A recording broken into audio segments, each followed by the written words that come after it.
Hello guys, welcome back to Tintina Super Twins channel. We have an unboxing again, which is Kaisa Villa 220 ml Air Humidifier. But before that, if bago pa kayo sa channel namin, pindutin niyo na ang subscribe button para ma-notify kayo sa mga bago naming videos.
Kaisa Villa 200 ml Air Humidifier, Model HB1001, Color, White, Pink, Green, Product Material ABS plus PP, Product Size 80 by 80 by 103 mm, Power 1.5 watts, Water Capacity 220 ml, Spray at a fixed time 4 hours, Time long spray 4 hours. Input interface is micro USB.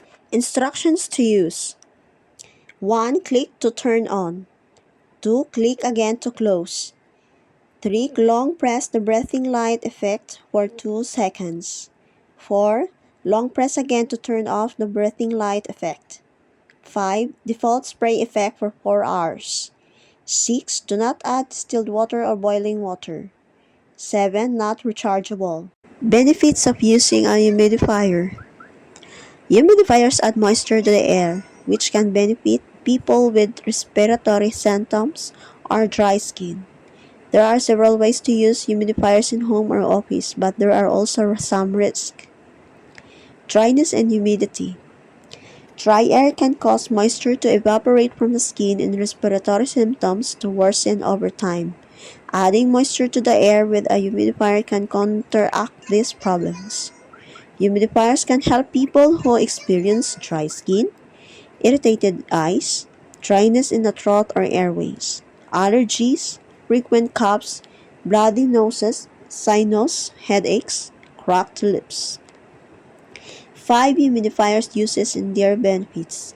Some people experience respiratory symptoms in the summer months when the weather is hot and the air contains more allergens.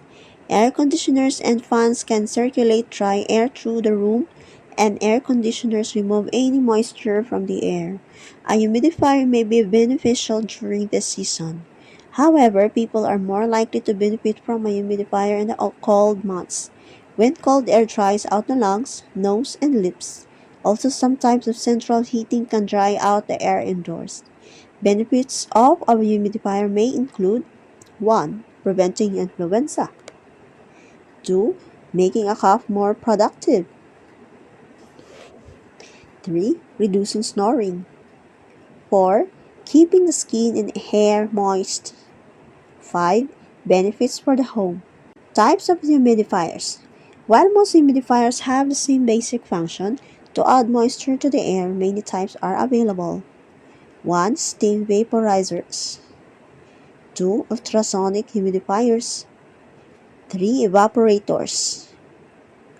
4. Impeller humidifiers. 5. Central humidifiers.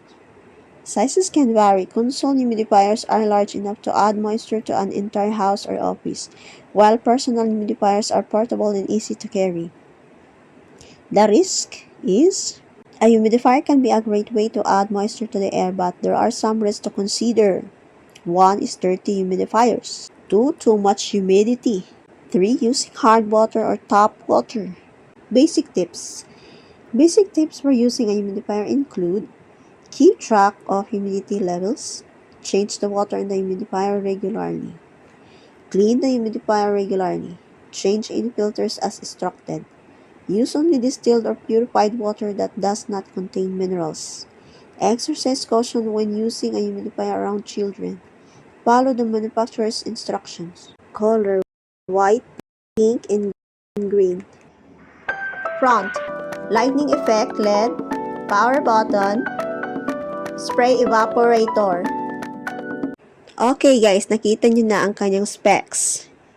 Salamat po sa panunood. If you like our video, don't forget to like, share, comment, and subscribe our channel, Tina Super Twins channel. And don't forget to click our notification bell for more video updates. Salamat po at ingat po tayong lahat. See you on next video.